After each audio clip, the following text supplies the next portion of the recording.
Hey friends, I hope your week is off to a great start.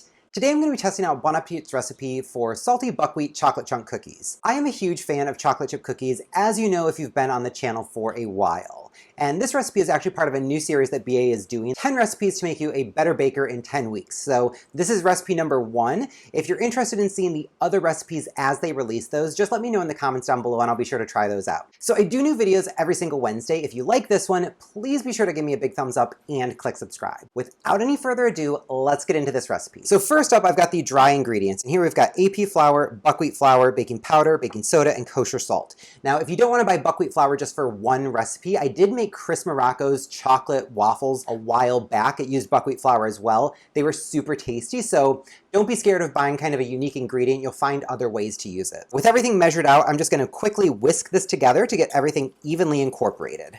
Perfect. Now we'll just set this aside. So next up, we're chopping chocolate. As usual, I'm using the Ghirardelli 60% cocoa bittersweet chocolate. I really like the taste of this in cookies. If you don't want to chop chocolate, you could use the wafers or chocolate chips, whatever you want. I've got a total of 6 ounces here. I'm just going to stack these up and cut them kind of on a diagonal. I like to use a serrated knife when chopping chocolate. I feel like it makes it a little bit easier. And you don't want to cut this too finely. You want to have some nice, generous pieces of chocolate in the cookies. Great, so I'm liking the looks of this. I am going to set aside a little bit of chocolate just for topping the cookies with. This is maybe, I don't know, an ounce and a half of chocolate. We will set this aside until we're ready for it. So now we're ready for the wet ingredients. So what I love about this recipe is that we're using melted butter, so you don't have to fuss about with room temperature butter. This is 1 stick. I popped it in the microwave on half power for 2 minutes. Fully melted. It's a little warm to the touch, but not hot. Pour this into my mixing bowl. Next up, I'm adding in my brown sugar. This is light brown sugar and some granulated sugar. And we're gonna whisk this for about 30 seconds until that sugar is fully hydrated into the butter. So with these sugars evenly incorporated, we can go ahead and add in our eggs. 1 whole egg and 2 egg yolks. And after each addition, I'm gonna whisk really thoroughly. All right, and you can see that the texture of this mixture has really lightened up. It looks kind of fluffy and creamy almost. And the last thing we're adding in here is just 1 teaspoon of vanilla extract. And we'll give that just a final whisk. Perfect, so we've got our dry, our wet, and our chopped chocolate. Now it's just a matter of bringing all of this together. So all at once, I'm gonna dump the dry ingredients into the wet. And we're gonna stir this until the dry ingredients are almost fully incorporated. It's okay if there are a few streaks remaining because we still have to stir in that chocolate too. Okay, and I think we are just about there. You can see there's a little bit of dryness on the surface still, but it's, I'd say like 95% incorporated. So that's pretty good. I'm gonna take the chopped chocolate now and scrape this into the bowl. Remember, don't add this stuff. We're saving it for toppings. And now we're just gonna mix this again to get the chocolate evenly distributed. All right, so we are ready to pop this into the refrigerator for 2 hours to let the dough chill down and the flours hydrate. So we'll be back in 2 hours. So our dough's been chilling in the refrigerator for 2 full hours at this point, and now we're ready to portion it and bake it. So here I've got my OXO medium cookie scoop. This is 1.5 tablespoons. The recipe says to portion with a heaping number 40 scoop. This is about the right size, and I'm just gonna do a very generous heaping amount. And the recipe notes that these are gonna spread out quite a bit, so you don't wanna put them too close together. I'm baking on a half sheet pan, so I should be getting about probably 10 or 11 cookies on this tray. All right, so I've got the dough all portioned out. Now we need to roll it into tighter balls. And the finishing touch here is to just press the chopped chocolate into the surface of the cookie. So now I'm gonna pop this into my preheated 375-degree oven for 8 to 10 minutes. I'm looking for the perimeter of the cookie to take on some golden brown color and the center to look nice and puffy. All right, so these baked for exactly 10 minutes and they're just picking up a little bit of color around the edges. While they're still hot, we need to bang these on the counter. That's supposed to help deflate them and give them the nice ripples around the edge. Cool, okay. So they're adequately deflated now. I can see some ripples on the edge. While they're still hot, we're sprinkling the top with kosher salt. So this is Diamond Crystal brand. The recipe says if you're using Morton's, just completely skip it. The crystal size is wrong. Interestingly, we're not using the flaky fleur de sal, which is what we've done for BA cookies in the past. So here I've got just tiny little pinches of the kosher salt. I don't want to go overboard here.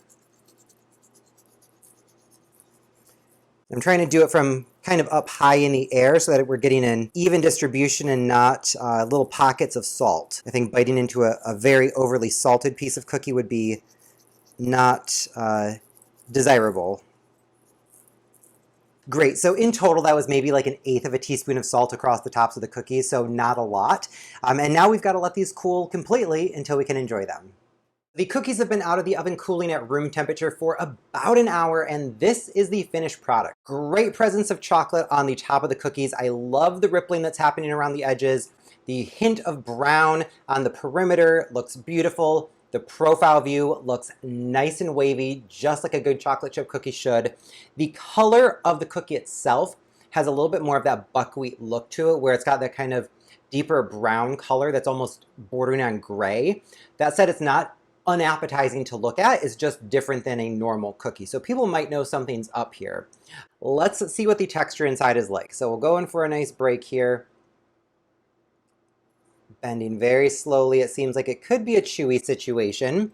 The chocolate in here is a little bit puddly still. I've got nice layers of chocolate inside. The texture of the cookie looks really dense. Let's see. Oh my God.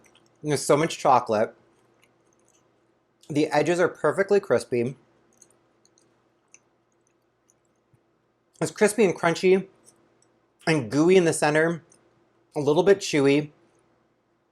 This is so, so good.